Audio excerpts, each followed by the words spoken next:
Boa tarde, noite. É com alegria que eu faço a apresentação do conferencista de hoje, dando prosseguimento ao nosso ciclo de conferências sobre pensar o Brasil hoje, sínteses e confluências. Nós já tratamos aqui de antropologia, de ética, da ficção, e hoje vamos focalizar a língua que nós falamos, essa língua brasileira, que é a língua portuguesa, mas tal como é falada aqui, e essa procura da língua brasileira. E está aqui conosco para falar disso Sérgio Rodrigues, que é escritor, jornalista, roteirista de televisão, mineiro, radicado no Rio de Janeiro desde os 17 anos, é autor de diversos livros de ficção, com destaque para O Drible, vencedor dos prêmios Portugal Telecom de melhor romance e livro do ano de 2014. E eu gosto muito especialmente do livro de contos dele sobre a visita de João Gilberto aos Novos Baianos. Eu acho uma coleção de contos muito boa, de muito boa qualidade, muito versátil, eu recomendo sempre com entusiasmo. E, além disso, ele é autor também de livros de não ficção, entre estes, Viva a Língua Brasileira, e publicou Elsa, a Garota, que é um romance com uma pegada um pouco jornalística, esse é A Visita de João Gilberto aos Novos Baianos, de contos, que é de 2019, e Cartas Brasileiras, que ele organizou em 2017, todos pela Companhia das Letras, editora que lançará daqui a um mês e pouco seu novo romance, A Vida Futura. Tem livros lançados na Espanha, nos Estados Unidos, na França, no México e em Portugal. Trabalhou como repórter, correspondente estrangeiro, editor e colunista nos principais veículos da imprensa brasileira. E há mais de 5 anos mantém uma coluna sobre língua e linguagem na Folha de São Paulo. Com a palavra, Sérgio Rodrigues.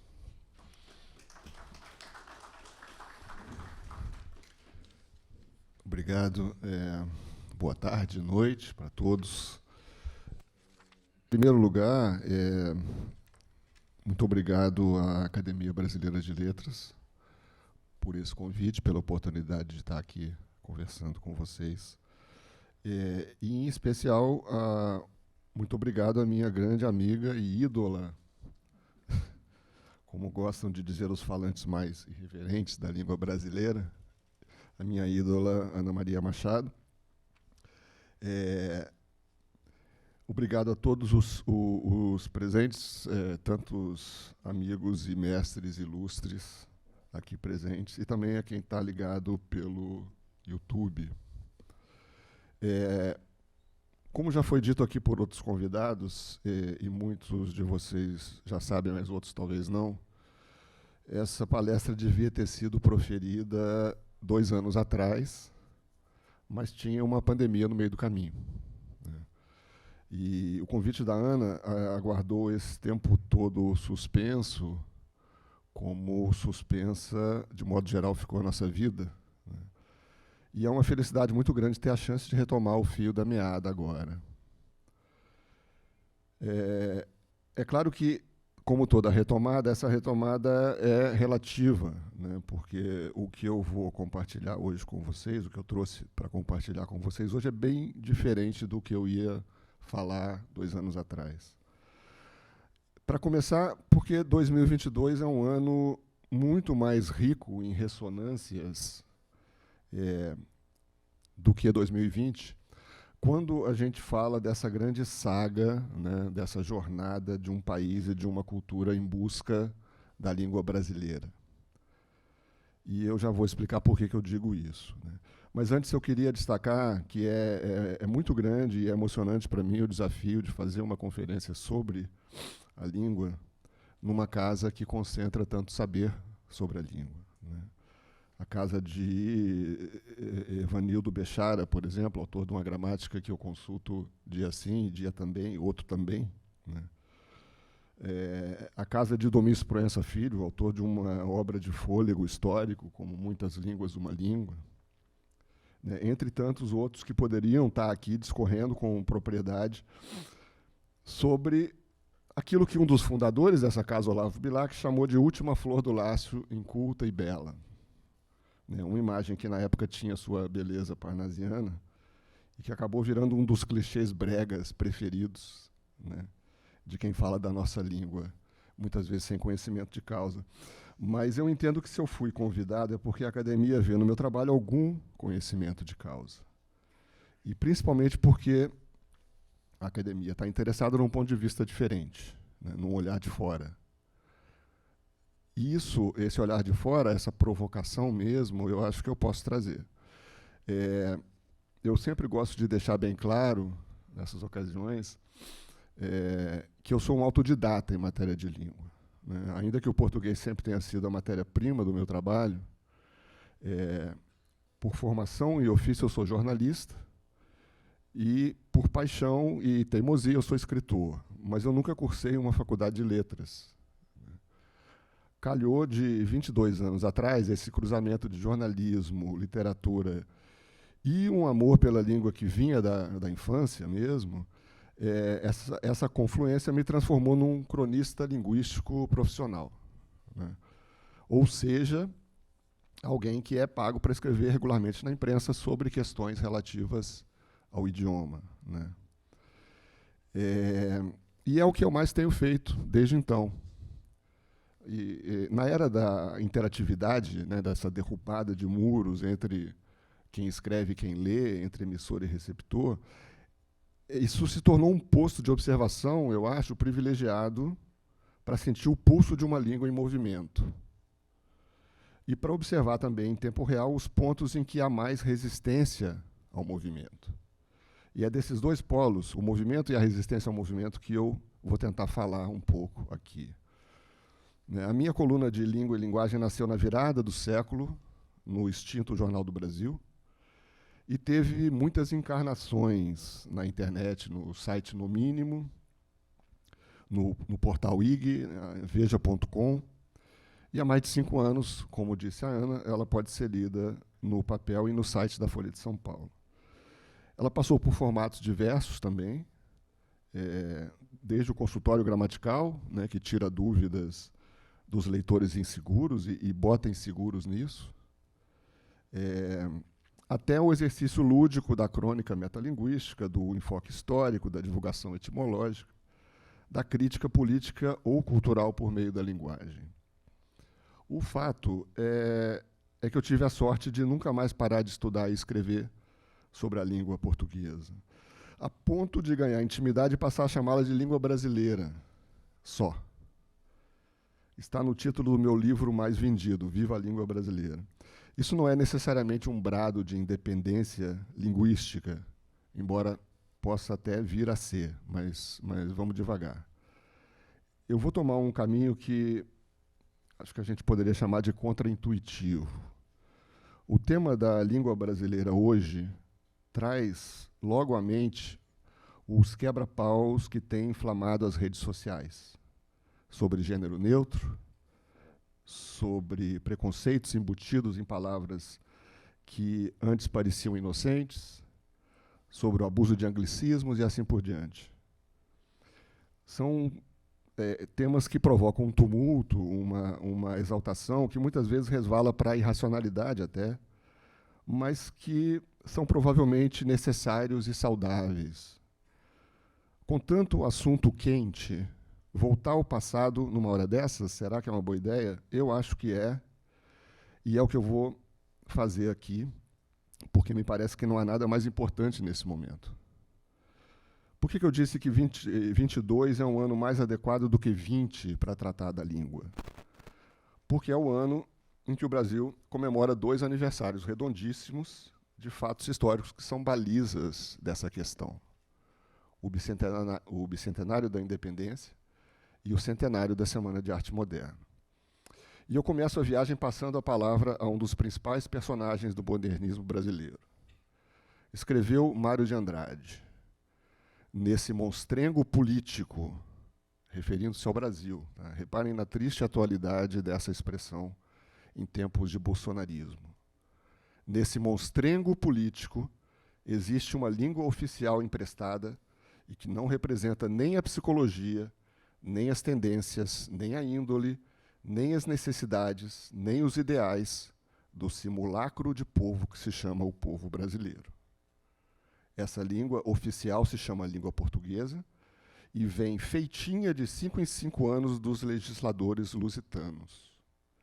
O governo encomenda gramáticas de lá e os representantes da nossa maquinária política, os chamados empregados públicos, que com mais acertos se chamariam de empregados governamentais, são martirizados pela obrigação diária de falar essa coisa estranha que de longe vem. Escrevem também os escritores, casta hedionda de falsários pedantes que mal empregam os dotes de inteligência e de lirismo que possuem. Isso disse Mário. Contextualizando, cerca de 100 anos depois da independência política, do Grito do Ipiranga, o autor de Macunaíma denunciava com palavras duríssimas uma persistente dependência linguística, um travo colonialista que insistia em não se apagar. Mário foi o modernista que mais lutou pela nacionalização do idioma, uma causa que ele chamou de movimento de libertação necessária. Ficava doente com isso. A questão lhe parecia cívica. Enquanto não se unificasse por uma língua nacional que refletisse o seu jeito, a sua índole, como ele dizia, o Brasil seria uma pseudo-nação. Mais do que linguística ou mesmo política, a questão da língua brasileira ganhava contornos morais e existenciais. Palavra com Mário de novo. Não se trata de reação contra Portugal. Trata-se de uma independência natural, sem reivindicações, sem nacionalismos, sem antagonismos, simplesmente, inconscientemente. Não se trata de reagir, trata-se de agir, que é muito mais viril e mais nobre. Se trata de ser. O brasileiro tem o direito de ser. Fecha aspas. Ora, o direito de ser tem uma força filosófica que se impõe sobre todas as outras, né? O ímpeto do Mário era tão grande que desagradou até uns colegas escritores de mente aberta. Manuel Bandeira achou que ele exagerava, por exemplo, na defesa do pronome átono abrindo frases. E numa carta pessoal de 1964, o Guimarães Rosa foi mais longe ainda. Ele apontou, no estilo do Mário, abro aspas, o desejo de abrasileirar a todo custo a língua, de acordo com postulados que sempre achei mutiladores, plebeizantes e empobrecedores da língua, além de querer enfeiá-la, denotando irremediável mau gosto. Aspas de Guimarães Rosa. E agora, será que o Mário exagerava? Qual é a medida certa, o ponto de equilíbrio entre os elementos português e brasileiro na expressão português brasileiro? Vale lembrar que esses trechos inflamados do Mário que eu li continuavam inéditos quando ele morreu em 1945. Foram publicados décadas depois no livro Gramatiquinha da Fala Brasileira, uma coleção de notas esparsas que ele tomou ao longo da vida para um projeto grandioso, apesar do nome no diminutivo, Gramatiquinha. Ele queria sistematizar um modo verdadeiramente brasileiro de falar e escrever. E é claro que o Mário não estava sozinho nessa empreitada, né? A nacionalização da língua era uma pauta importante dos escritores modernistas, como tinha sido, com mais moderação, de alguns escritores românticos, né? O José de Alencar já tinha escrito Nós, os escritores nacionais, se quisermos ser entendidos de nosso povo, havemos de falar-lhe em nossa língua com os termos ou locuções que ele entende e que lhes traduz os usos e sentimentos. Se Alencar foi um dos pioneiros, quando chegou a vez do Mário, a questão estava no ar do tempo mesmo. Era a época dos primeiros estudiosos da língua do Brasil em base científica, o Said Ali, o Antenor Nascentes, João Ribeiro, Amadeu Amaral. E até na cultura de massa isso se refletia. Por exemplo, cantava Noel Rosa, em 1933. Tudo aquilo que o malandro pronuncia com voz macia é brasileiro, já passou de português. A professora Edith Pimentel Pinto escreveu que o período que vai de 1920 a 1945 é, sem contestação, segundo ela, o mais denso e tenso de toda a história da língua portuguesa no Brasil. Por quê?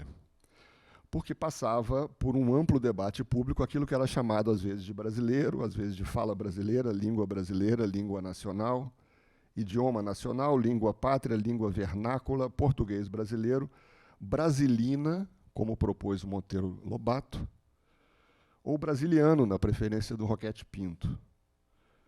A nomenclatura variava e variavam também as ideias sobre o grau de autonomia que teria essa variante brasileira em relação ao português europeu.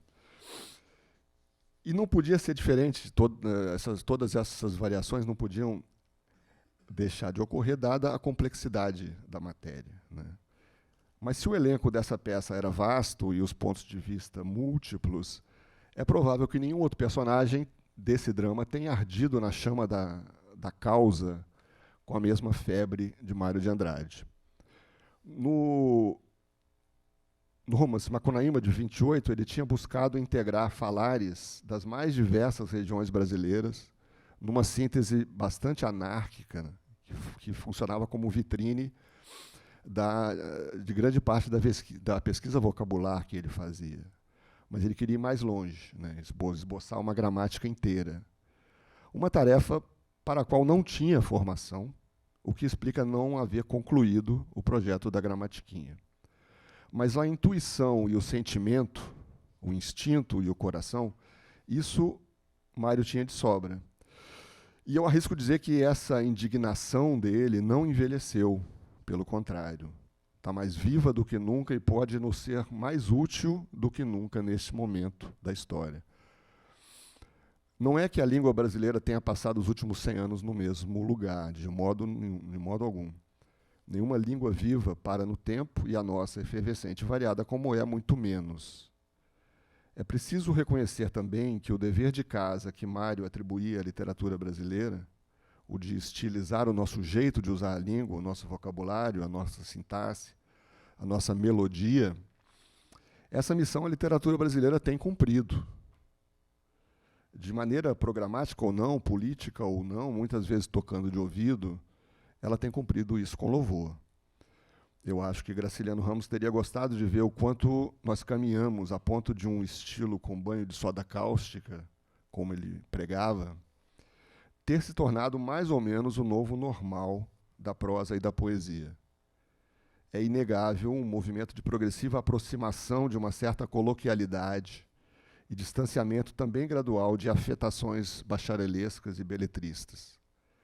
Inclusive, aqueles autores que eu mostrei há pouco, divergindo do Mário sobre o modo de nacionalizar a língua, Manuel Bandeira e Guimarães Rosa, deixaram contribuições monumentais nesse sentido. No entanto, a indignação de Mário de Andrade permanece, sim, atual. Como não senti-la ao ler, por exemplo, esta carta de uma leitora do jornal português Público, de julho do ano passado? Abre aspas. A língua portuguesa, nossa única riqueza, ela diz, encontra-se sob uma ameaça existencial, o lixo analfabeto brasileiro.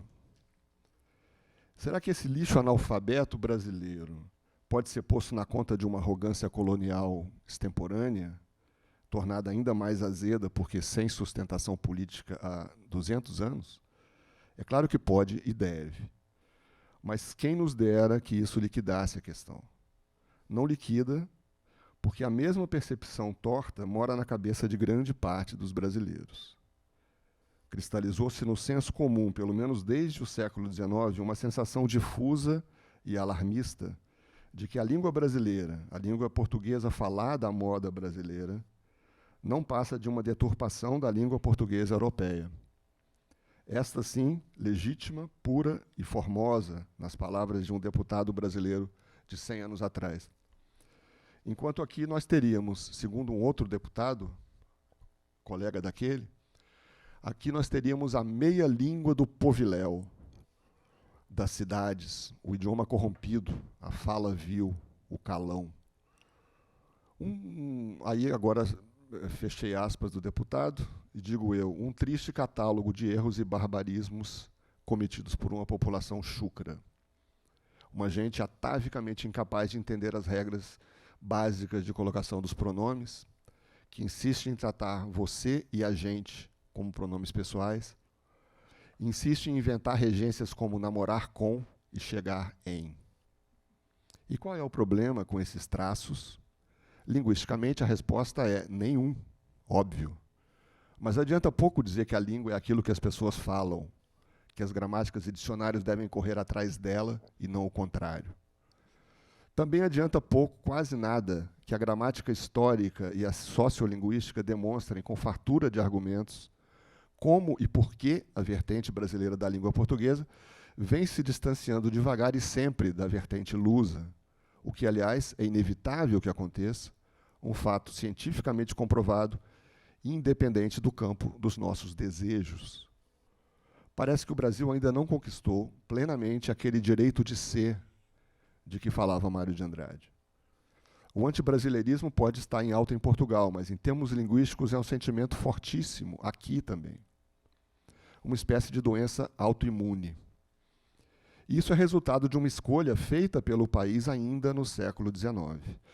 O linguista Emílio Pagotto, da Unicamp, tem um estudo muito interessante em que ele compara os textos das Constituições de 1824 e 1891.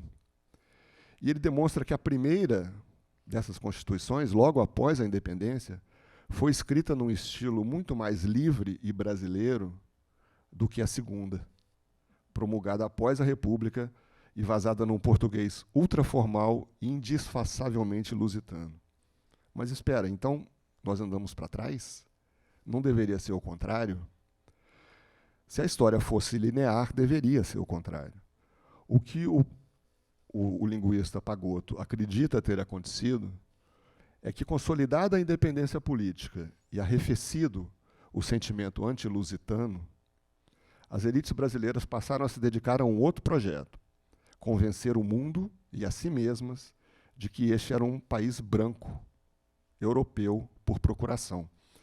O que, obviamente, não era e nunca seria. Enquanto Alencar e Gonçalves Dias trabalhavam para aprofundar a independência no campo cultural, linguístico, as vozes que acabaram por prevalecer nesse momento foram as portuguesas ou lusófilas, que reagiram a isso e assustaram as elites brancas do jovem país com a ameaça de que o nosso português virasse pretoguês. E o que vivemos hoje é mais um capítulo da interminável novela que começou a ser escrita ali. Os estragos que esse descompasso entre o real e o ideal provoca no ensino de português, na autoestima cultural da população e na própria constituição de uma consciência de nação, ainda precisam ser estudados a fundo. Mas já ficou evidente que não são estragos pequenos. O linguista Marcos Banho fala em fantasma colonial. Diz ele, entre aspas, até hoje, quando as pessoas dominadas por esse fantasma fazem alguma comparação entre o português brasileiro e o português europeu, as diferenças inevitáveis que aparecem são sempre vistas como distorções, deturpações, maus tratos que nós, brasileiros rudes e mestiços, porque o racismo também é um dos alimentos preferidos do fantasma colonial, que nós cometemos contra a língua portuguesa. Fecha aspas. Fantasma colonial e racismo. A trama começa a se adensar. Se muitos portugueses, talvez mesmo a maioria deles, desde que o acordo ortográfico se encarregou de acirrar os ânimos linguísticos do lado de lá do Atlântico, se a maioria dos portugueses concordaria com a afirmativa de que os brasileiros falamos e escrevemos errado, multidões de brasileiros também pensam assim. A imprensa vive cheia dos seus suspiros lamentosos. Dia desses, uma colunista de jornal investiu contra o já citado agente. Ela disse: já tentou contar quantos agentes você escuta e fala todos os dias? Cadê o nós? Cadê o eu e o você? As pessoas, os brasileiros, o povo? É curioso que ela não percebesse que os brasileiros estavam justamente diante dela na expressão que condenava a gente. Nesse ponto eu quero deixar bem destacado, para evitar mal-entendidos, que eu não estou sugerindo aqui que a língua seja escrita exatamente como se fala.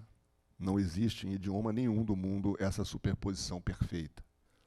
Escrita é escrita, fala é fala. E, na verdade, o que chamamos de língua são sempre muitas línguas, né? Muitos registros, um mosaico esparramado horizontalmente por regiões geográficas e verticalmente por classes sociais, ofícios, isso para não mencionar os modos, as modulações, as situações de fala que um mesmo falante atravessa com grande versatilidade ao longo da vida e, às vezes, no decorrer de um mesmo dia. Eu não estou propondo que, pelo fato de 10 em 10 brasileiros usarem na fala informal o pronome reto como objeto direto, eu adoro ela, não estou propondo que a gente se consagre esse modo de escrever ao escrever textos apurados. Quem quiser fazer isso, pode fazer. É uma travessura e a pessoa tem que arcar com as consequências, mas, como regra geral, seria uma proposta ingênua. Há e deve haver em toda língua um registro de prestígio, menos sujeito à variação linguística e à erosão do tempo, mais literário, mais controlado, chamado norma culta. O problema que é grave está em não reconhecer que a língua e a cultura brasileiras têm não só a massa crítica, mas também o direito sagrado de decidir os rumos da sua própria norma culta, com base naquilo que seus cidadãos realmente falam e escrevem há séculos. Vou dar um exemplo. No Brasil, todo mundo chega em casa. Quem chega a casa é português. Lutar contra esse fato incontestável de mudança de regência é cuspir no espelho como um narciso às avessas, para usar o belo chavão do Nelson Rodrigues. Pena que todo um sistema de ensino faça exatamente isso. Até o melhor dicionário da nossa língua, o WAIS, faz isso. A regência chegar em é registrada apenas no pé do verbete como brasileirismo informal. Com todo respeito, é pouco. Chegar em casa é muito mais do que um brasileirismo informal. É como se expressam, tanto falando quanto escrevendo, mais de 80% dos falantes de português que há no mundo. Entre eles, gente com formação educacional de altíssimo nível. Chegar em casa nada mais é do que chegar em uma casa acolhedora chamada língua materna. Temos o direito de ser. Outro exemplo, talvez o mais eloquente de todos, é o dos dogmas de colocação pronominal à lusitana, que ainda perduram. Há mais de 100 anos, Said Ali defendeu a colocação de pronomes à moda da casa. Argumentava que, abre aspas, a pronúncia brasileira diversifica da lusitana. Daí resulta que a colocação pronominal em nosso falar espontâneo não coincide perfeitamente com a do falar dos portugueses. Muito bem. Em resumo, o português brasileiro tem mais próclises e menos ênclises. Mais pronomes antes do verbo, menos pronomes depois do verbo. Não adiantou. Até hoje é considerado um erro por todos os B10 gramaticais começar uma frase com pronome átono, também chamado de clítico. Traço brasileiríssimo que levou Mário de Andrade a discutir com Manuel Bandeira, que já aparecia em Gregório de Matos, num verso como "Vos dou os parabéns", que foi usado por Alencar na fala de personagens que os modernistas desfraudaram como Bandeira, que Oswald de Andrade cantou famosamente no poema em que o bom negro e o bom branco da nação brasileira dizem "me dá um cigarro", e, enfim, que frequenta a prosa de gerações de escritores brasileiros desde então. Se liga, Brasil, nada disso adiantou. Um terceiro exemplo. Para as patrulhas da norma padrão, armadas de canetas vermelhas, usar a gente no lugar de nós é algo que só se admite em situações de absoluta informalidade. Será? Eu vou ler uma pequena seleção de usos cultíssimos de a gente, com o sentido de nós, colhidos em textos clássicos da nossa literatura. Mas há ideias que são da família das moscas teimosas, por mais que a gente as sacuda, elas tornam e pousam. Dinheiro, mesmo quando não é da gente, faz gosto ver. Na vida, o olhar da opinião, o contraste dos interesses, a luta das cobiças, obrigam a gente a calar os trapos velhos, a disfarçar os rasgões e os remendos. A vida é cheia de obrigações que a gente cumpre, por mais vontade que tenha de as infringir deslavadamente. A máxima é que a gente esquece devagar as boas ações que pratica. E verdadeiramente não as esquece nunca. O mar está de desafiar a gente, disse-me a voz de Escobar ao pé de mim. A essa altura, muitos de vocês já terão identificado o autor desses trechos. Talvez já tivessem feito isso antes mesmo de topar com o bandeiroso Escobar. Trata-se do fundador e primeiro presidente desta casa, Machado de Assis. As 3 primeiras frases são, respectivamente, dos contos Uns Braços e Anedota Pecuniária e do romance Memórias Póstumas de Brás Cubas, as 3 últimas de Dom Casmurro. Com a bênção do maior escritor nascido neste paizão falante de português, eu acho que a gente já pode declarar burra e antipatriótica a perseguição movida pelos patrulheiros contra a gente.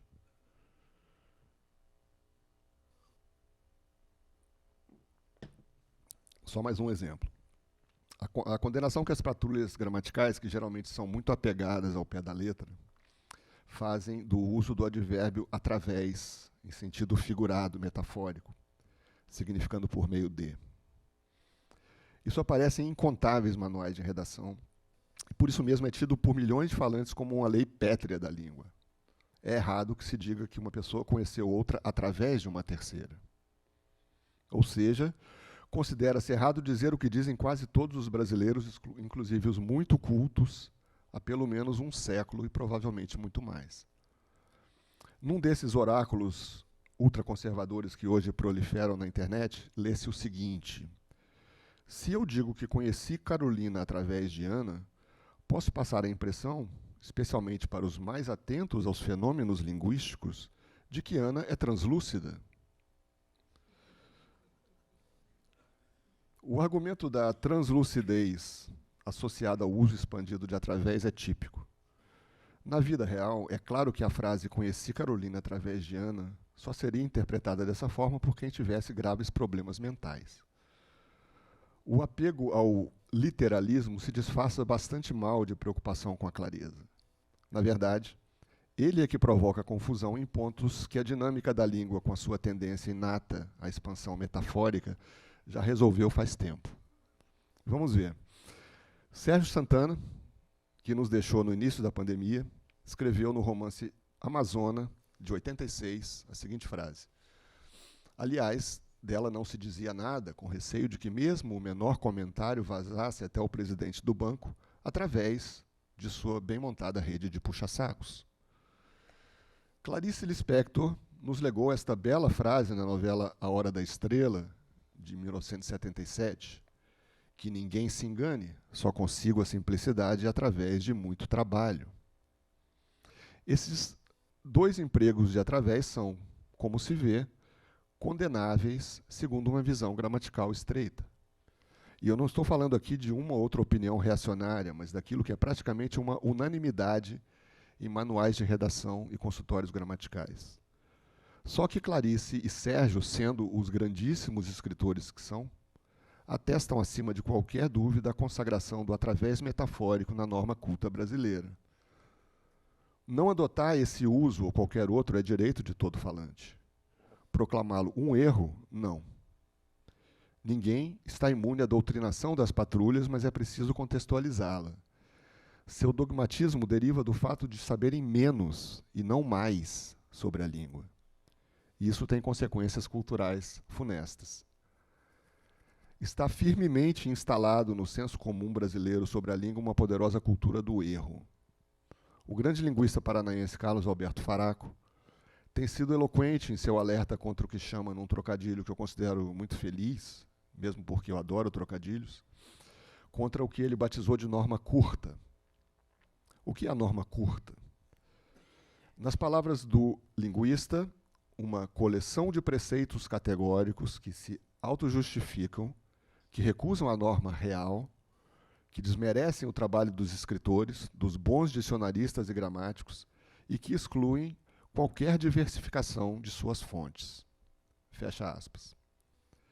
Essa norma curta não reflete um sucesso perfeito das já mencionadas campanhas de lusitanização do século XIX. Não foi possível deter a marcha da história e impedir que o Brasil seguisse, meio que aos trancos, seus próprios rumos linguísticos. O que a norma curta reflete é um desconforto eterno com isso. Um nunca estar à vontade em nossa própria casa. Passo a palavra, outra vez, ao Faraco. Aparentemente, não há força entre nós que quebre a norma curta como referência ideológica. Não foram suficientes a crítica e a prática dos escritores modernistas na década de 20 e dos que vieram depois. Não tem sido suficiente a pesquisa sistemática pela linguística brasileira contemporânea de nossa norma culta comum, standard, falada e escrita. Não tem sido suficiente o trato mais arejado e flexível que nossos melhores gramáticos têm dado aos fatos da língua culta, reinterpretando preceitos da nossa tradição gramatical. Fecha aspas. Nada tem sido suficiente. Por que será isso? Se a ideia de que o Brasil fala errado é tão resistente, tão inabalável e à prova de fatos, vale supor que tenha raízes bem profundas, quem sabe até espraiadas para fora do âmbito da língua. Talvez seja o caso de ir buscá-las em nossa condição original de colônia portuguesa, quando éramos falantes de segunda linha de um idioma imposto de fora.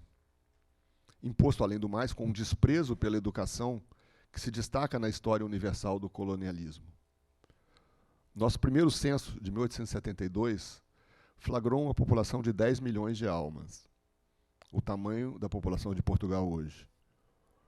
Desses 10 milhões de brasileiros, 85% eram analfabetos. Só naquele século o português tinha se imposto como majoritário entre nós, superando a língua geral brasileira. Lembram da língua geral brasileira? Hoje nós mal falamos dessa língua, mas como a falávamos? Derivada do tupi antigo e com variantes divididas em dois grupos, um no norte e um no sul, a língua geral foi nossa mãe pela maior parte da história. Hoje está praticamente morta. Sua variedade amazônica, o Iengatu, sobrevive à míngua em São Gabriel da Cachoeira, no Amazonas. O português saiu vitorioso dessa guerra glotocida, mas guarda cicatrizes do tempo em que era basicamente a língua do poder, de penetração precária em grande parte do território nacional. Quando se dá à margem do ensino, o espalhamento de um idioma por uma população que não o tem como nativo é chamado pelos linguistas de transmissão irregular. Em casos extremos, isso leva à criolização, isto é, a criação de uma nova língua híbrida, como aconteceu em Cabo Verde, por exemplo. Em casos moderados, a língua permanece a mesma, mas se fende em duas modalidades, a escolar e a popular, que se olham sobre um abismo. É o caso do Brasil. Alvo de preconceito e marca de exclusão social, o português popular brasileiro nunca se aproximou de uma posição de prestígio institucional. E nem poderia, numa sociedade de classes que cultiva um fosso tão largo e tão profundo entre elite e povo, e que, como qualquer sociedade, tem na língua um instrumento de inclusão e exclusão. Esse traço classista é do jogo, no mundo todo. A diferença é que o abismo no Brasil é maior, como é maior a desigualdade. Acontece que, mesmo assim, o português popular teve tempo de sobra e condições sociais propícias para ir se infiltrando em nossa alma pelas frestas, quando o vigia normativo estava distraído. Hoje, a verdadeira norma culta, sobretudo a oral, dos brasileiros com alto índice de escolaridade, é dramaticamente diferente da norma padrão de nossos manuais escolares. Um retrato congelado e, às vezes, até cômico da língua que se ensinava em Portugal no século XIX. E que também por lá já não existe faz tempo, diga-se de passagem. Ficou esse fantasma colonial provocando o que o Faraco chama de esquizofrenia linguística, num país que, na vida real, fala e escreve numa língua, mas reverencia outra, artificial e imaginária. E que, claro, erra o tempo todo segundo os critérios arbitrários dessa norma padrão idealizada.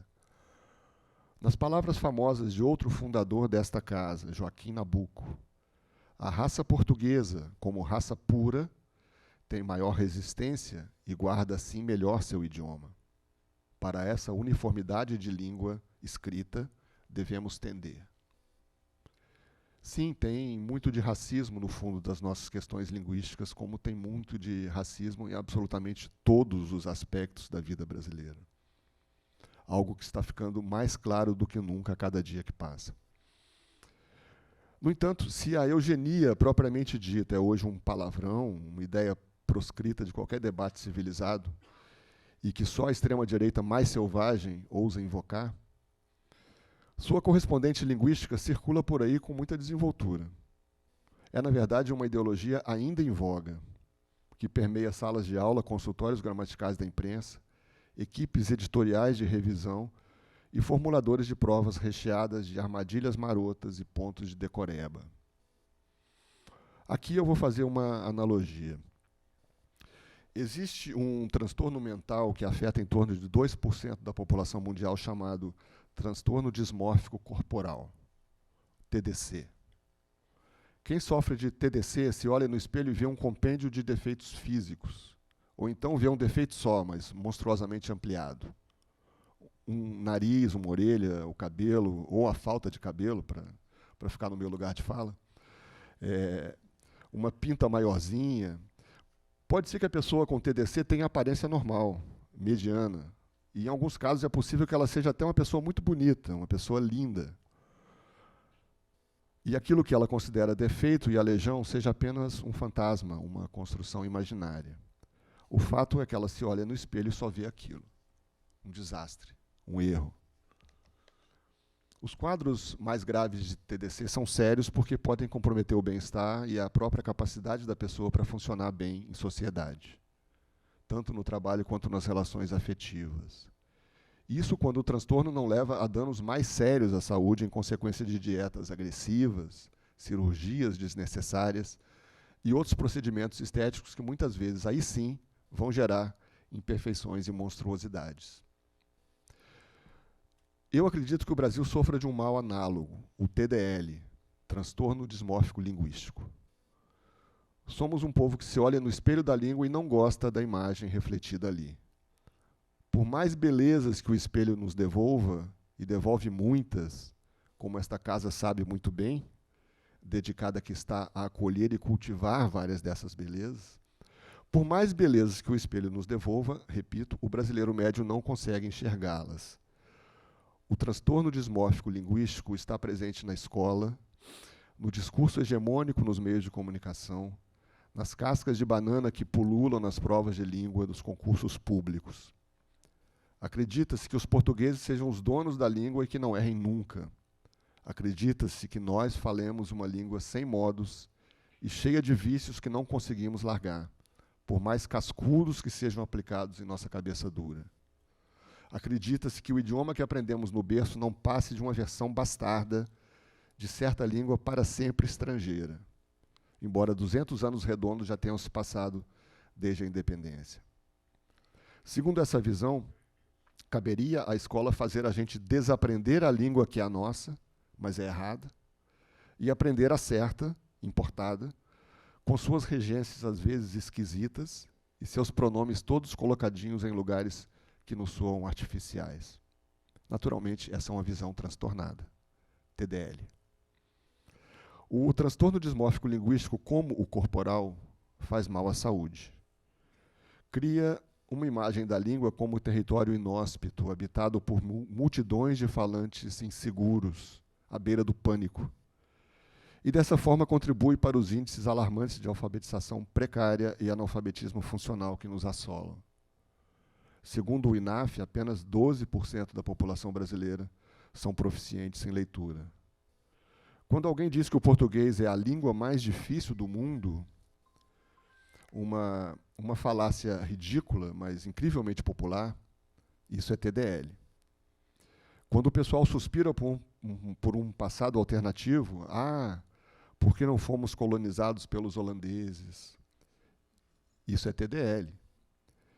É a TDL que leva tanta gente a fazer harmonização facial com injeções diárias de anglicismos mal aclimatados ou traduzidos à tapa.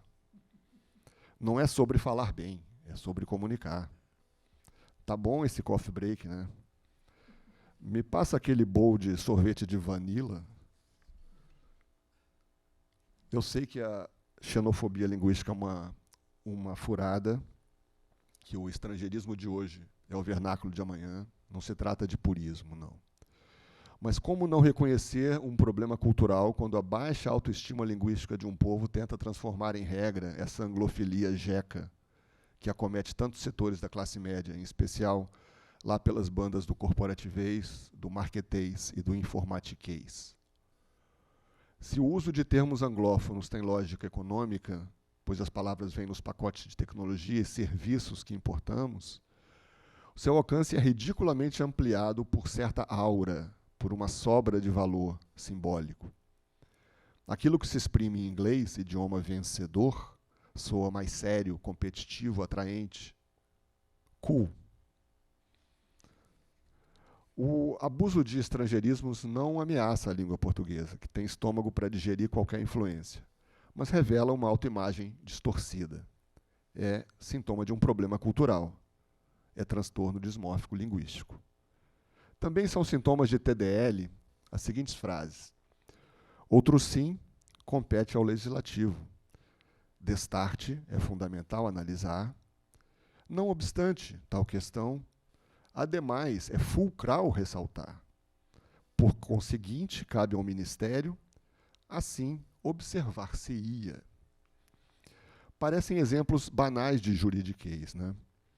Só que não foram extraídos de petições ou sentenças circulantes no fórum, nem de despachos administrativos de burocratas de carreira. Se assim fosse, seriam ocorrências talvez lamentáveis, mas comuns. O escândalo aqui é que os autores dessas frases são adolescentes brasileiros das mais diversas regiões, gente em torno de 17 anos de idade. Colhi esses exemplos em redações que tiraram nota 1000 em edições recentes do Enem. Vejam bem, nota 1000, nota máxima. Pensem no efeito multiplicador desses textos expostos na internet como modelos para milhões de jovens. 100 anos depois da Semana de Arte Moderna, depois de Graciliano e Rubem Braga, depois da modernização da linguagem da imprensa nos anos 60, depois do advento da internet, na era do emoji, das abreviações no WhatsApp, eis que, em pleno século XXI, adolescentes brasileiros são incentivados pelo sistema de ensino a escrever uma prosa balofa e pernóstica, como se fossem bacharéis recém-desembarcados de Coimbra, na corte em que Machado de Assis os denunciaria como medalhões, pomposos e vazios. E são adolescentes de hoje. Isso é TDL. Outro dia, uma professora de português se ofendeu quando eu escrevi isso numa coluna.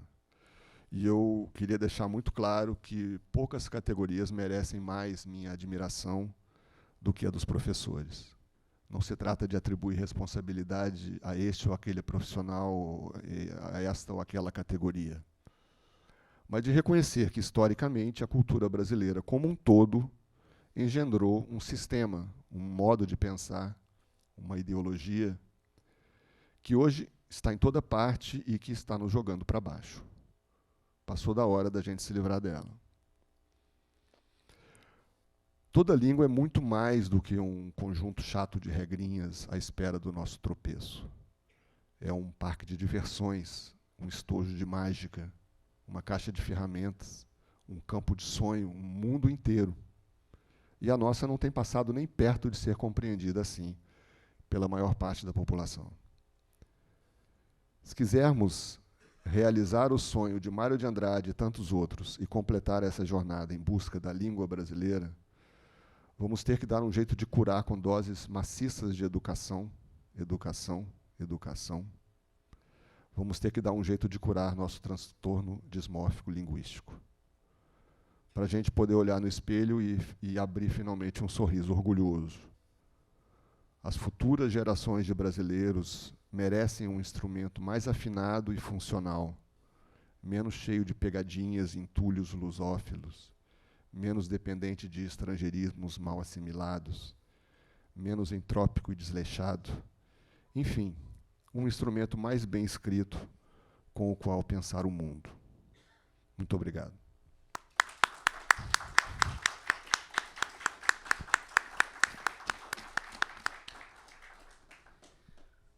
Muito obrigada, dizemos nós, o Sérgio.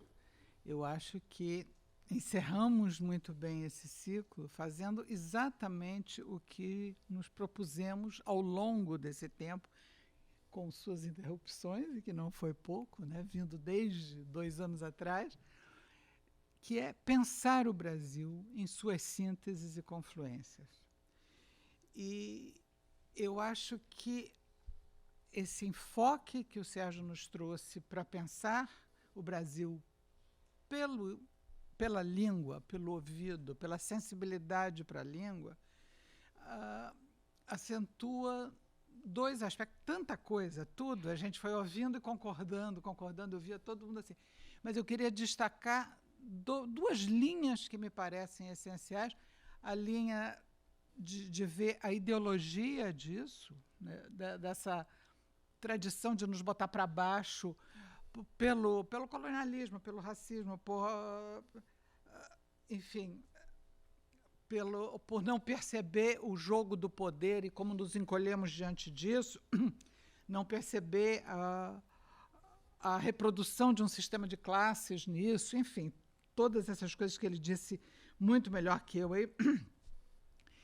Então, acho que esse lado é uma coisa que todos nós vamos sair daqui pensando nisso hoje.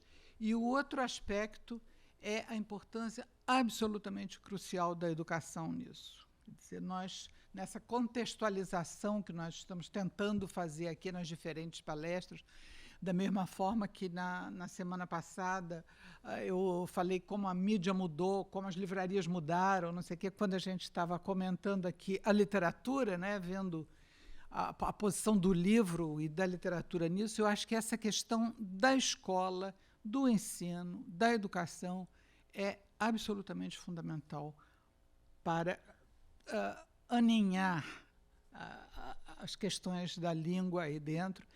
Esse ensino que fica nos botando para baixo, que fica, enfim, fazendo da norma culta a norma curta, que é uma ótima expressão, e que se insere numa situação de desprezo pela educação em geral, e valorizando a língua escolar e não a língua popular, todas essas coisas que ele lembrou tão bem aí, fazendo que a gente se ache o lixo analfabeto brasileiro, né? E todos esses estragos do ensino da língua na nossa autoestima, como ele mencionou aí. Eu agradeço muito toda essa reflexão que você nos provoca hoje e acho que fechamos muito bem esse ciclo com isso. E boa noite a todos. Muito obrigada.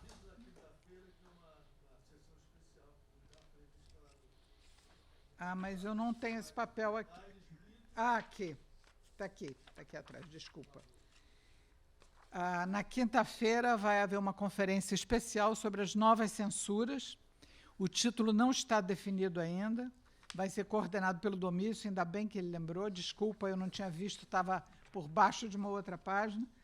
E os conferencistas vão ser o acadêmico Joaquim Falcão e o professor e ex-ministro do Supremo, Carlos Aires Brito. Boa noite, então. Boa noite, obrigado, gente. Obrigado, Ana.